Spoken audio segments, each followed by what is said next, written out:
Yo! What's good? Damn, my phone glasses fell off. Goddamn.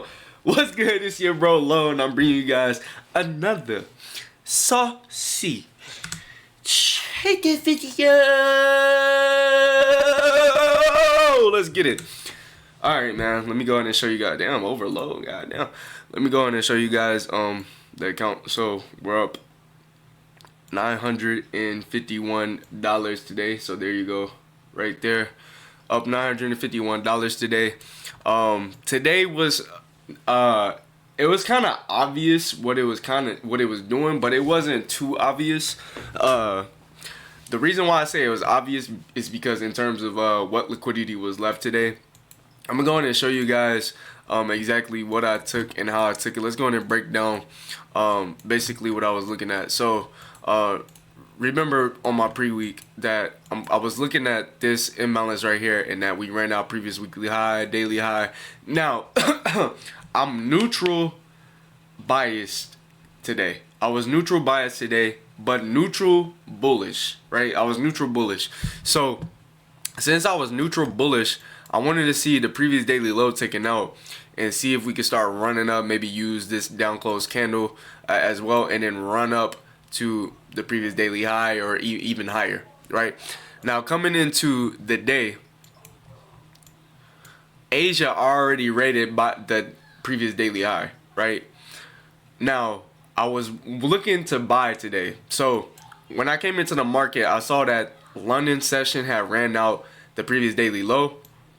So since we ran out that previous daily low and we created this low at 3 o'clock, right? I was willing to buy on this bullish order block right here.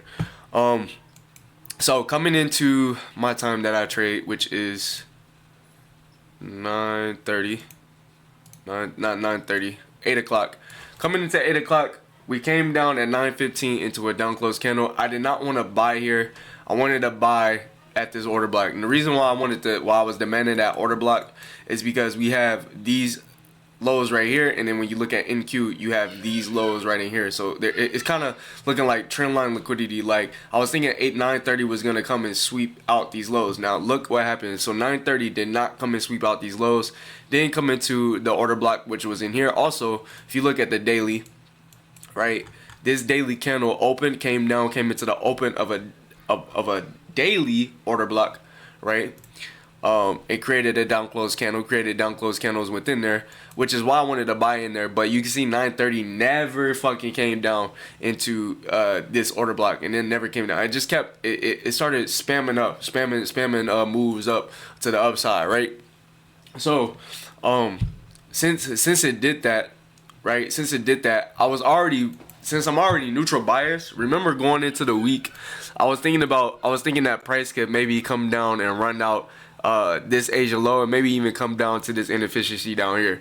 Now that's me calling the top, which is why I'm kind of neutral bias, right? I wasn't really trying to sell like that. I really wanted to get into that buy. Coming into 10 o'clock, we came up and we ran out previous daily high. Now some people will look at this high and be like, no, the liquidity is right here, when the liquidity isn't right there. This is where the manipulation happened, right? There is liquidity up there, but this is where manipulation happened. So the manipulation happened above this previous daily high. So this key price right here, price point, is where liquidity is still resting. It's still resting above that previous daily high. So when I see price come up and wick up into that previous daily high, also we're at a premium. Just to look at this original, we're at a premium, right above the 50%, right? We're at a premium, and then we're also at a premium higher time frame PD array, right?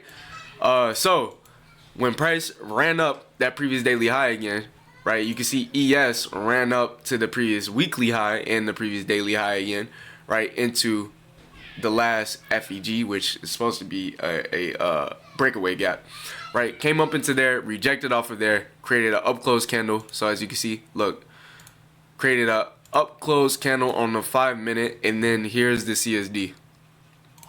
right here. So here was the CSD. There, that was your CSD,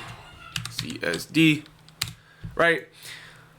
Use the CSD, use the up close candle, and this is where my trade came in. My trade was on NASDAQ, and we could go right into the trade. Let's do that. All right, so my first entry was based off of price running out that previous daily high and then creating an inversion FEG. So I entered off of there, expecting it to run lower. I went ahead and moved my stop right above this up close candle. Right here, because I was thinking that it didn't have to come all the way back up into that up close candle, right? I'm looking at all of this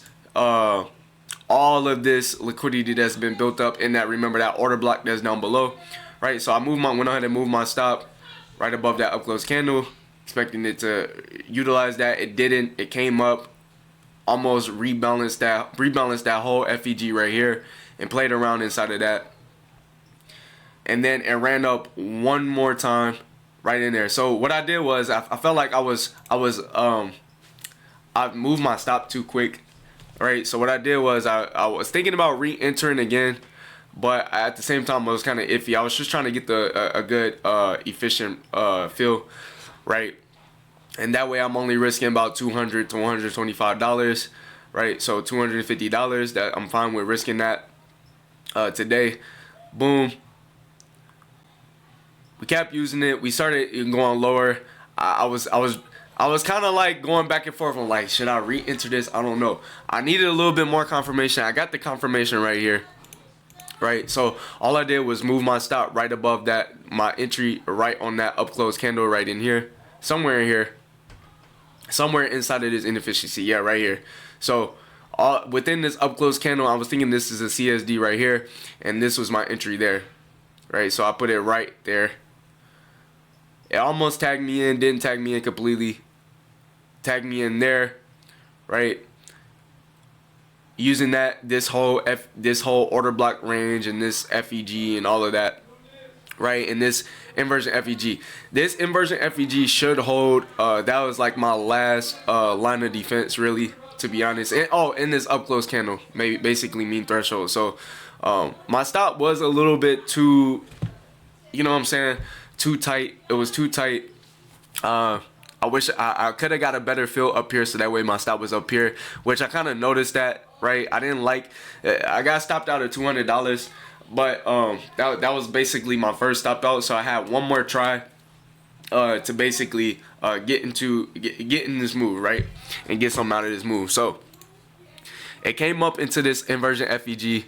One more time. So I went ahead and got in at the premium side of the end and put my stops right above this up close candle, because it shouldn't really come back above there. And I was very, very confident in price running lower and cleaning up all of this liquidity, especially since we ran out the previous daily high again, right? And since 9:30, all we've done is go up. So you can see we had an up close candle right here being created, looking for it to, you see that it used it there. Now looking for it to displace from there.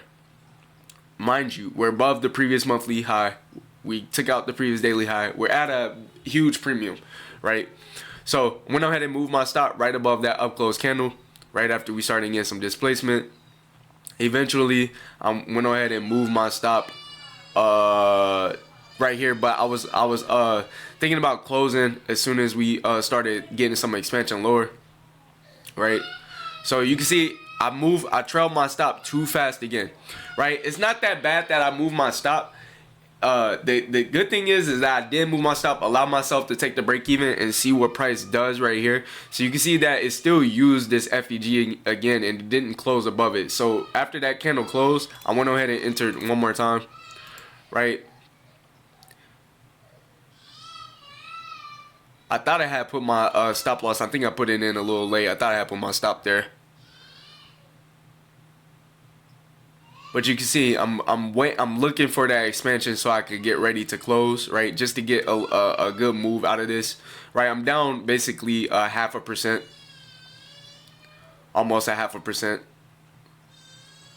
So there we go. So you can see that price started expanding. I went ahead and moved my stops to break even because price shouldn't really come back up there. This was my last try. I wasn't gonna give it one more. I wanted to see it to start expanding here, which it actually did, right? Started expanding. I was thinking about closing it, But at the same time, how much speed it was getting, I wasn't afraid that it wasn't gonna come for this low or come into that order block, right? So you can see all that liquidity down in here, right? I was thinking about closing it, and then I ended up closing it. I didn't get the close, it just shot right to my TP, right? And that was the trade right there. A easy, cool 1 to 4. I risked basically about $250 to make 1,000. Max risk of the day was basically $400 that I could lose for the day, right? Which I'm completely fine with that. I'm trying to get out of this buffer zone with my funded futures, right? So that's that trade there, and you can see this is the end result. So we came down, we came back into that daily order block once again, that same PD array, right? That's why your higher time frame PD arrays matter. We came down into this order block, right? Left this low alone. We didn't take out the London low, but we did sweep out all that liquidity that I was looking for and came into that order block and came into where I wanted to buy at, right? So even though I was wrong on that direction of the day, I still made money, right? I still got in at an efficient price. I had a valid drawn liquidity intraday, right? I knew what today was gonna kind of be because of the high impact news tomorrow, but this was kind of obvious what it was doing here after it ran out the previous daily high and created this up close candle and gave us the CSD and all of that. You feel me? So, but yeah, that's it, man. I hope you guys enjoyed that video. That's it for today. I'm gonna come back tomorrow, see what opportunity offers, and then I'll make a video off of that, win or lose, whatever. I'm trying to get back consistent with the videos. I'm about to go take my walk now that I got this done. It's already 6 p.m. I usually like to go take it early and then come back and make my video, but recently I haven't been making my videos when I come back from my walks, so I went ahead and did it now. If you guys enjoyed the video, go ahead and smash the like button. If you're new to the channel, subscribe to the motherfucking channel, you know what I'm saying? And I'll see you guys in the next one. Peace, I'm out.